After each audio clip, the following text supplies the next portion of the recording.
We get this question a lot: how to find motivated sellers in wholesale real estate.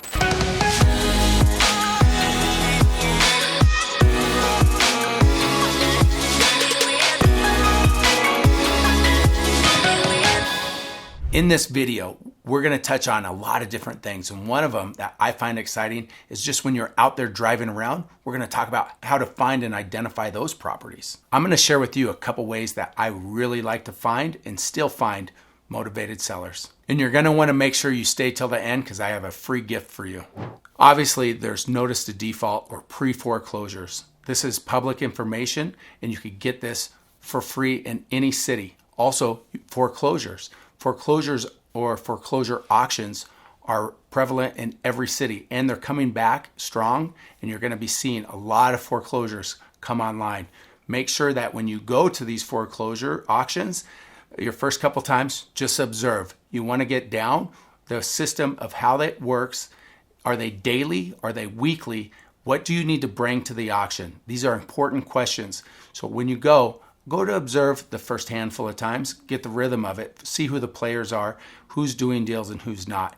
You want to network with the ones that are doing deals. When you get these lists, you can also go around and drive and find properties that are in distress. You could do it with the foreclosures. You could just do it in general. There's different apps such as PropStream if you're driving around, where you could look up an address and see who owns it and potentially even get the phone number or contact information of that person and make a phone call right then and there. When driving around, things to look for, I look for, is the house, does it have deferred maintenance? Meaning, is the grass overgrown? Are there issues with the house, like they're not taking care of it? Is the paper or mail stacking up at that address? If these are things that are happening, odds are that house is in distress. One great way that I find motivated sellers is through real estate agents. Real estate agents are always out networking, looking for the next listing. Trust me, if they could find and flip that deal or get a buyer before they have to list it, guess what they get? Both commissions. This is a reason you want to make sure that you're networking with real estate agents. Also, if you're driving around and you see those signs, we buy houses, those are good people to go ahead and network with. Call, get on their list. You want to make sure that you're getting as many properties as possible to get looks and get the practice to underwrite and find those opportunities. Absentee owners or rental properties. This is another area that I like to focus in on and find those sellers. Sometimes they're motivated. If they're absentee and they live in a different city especially, that's someone that I want to focus in on. Maybe they're disenchanted. Maybe they do not want to be landlords anymore. There's an opportunity for you to step in and take over that position. Along with that, maybe they're with a property management company.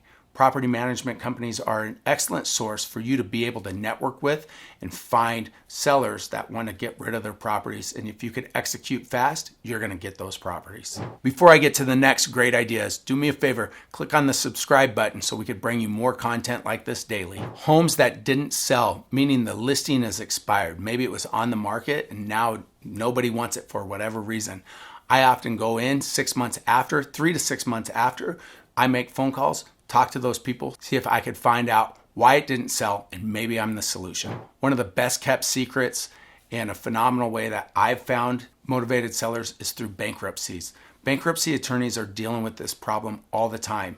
Again, if you're able to execute and be a solution for a bankruptcy attorney, guess who they're going to be calling when they have these opportunities for people to buy these houses? It's going to be you. So make sure that you're on it, network, find bankruptcy attorneys, let them know that you could close fast and you'll take care of that problem for them. For sale by owner, FSBO. This is another place that you could find where people are trying to liquidate and sell their houses. You could contact them directly, deal with them directly, and close that deal. Tax liens and deeds is another area that you could focus in on, but it also tells you people that are in distress. Craigslist ads. People list their houses for sale on Craigslist. You should be paying attention to these areas too. Sometimes there might be a good gem in all those. So when I got started, what I did is I had a paper boy that actually went around and took photos of properties that were not taken care of, basically neglected. So what I would do is I would pay that person a certain amount of money. This is a long time ago.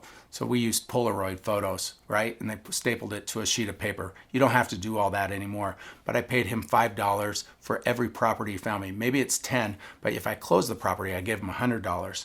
You could do that. You could try that with the paperboy, but you could also do it with maybe someone that's turning off the water meters. You got to look at who is getting their utilities shut off. Maybe that's a good resource for you as well if you know somebody. Another area I recommend everybody get going and find a deals and network is a URL called reia.org. This is a national meetup group that they meet in every major city across the US. You'll want to take advantage of this. There's a small fee to pay, but they meet once a month. You're going to be able to network with people that are finding deals and funding deals. Go check it out, reia.org. So this is just a handful of ways to find off-market deals or deals in general. If you want to, click on the link below. We're going to give you a free 100 ways to find off-market deals.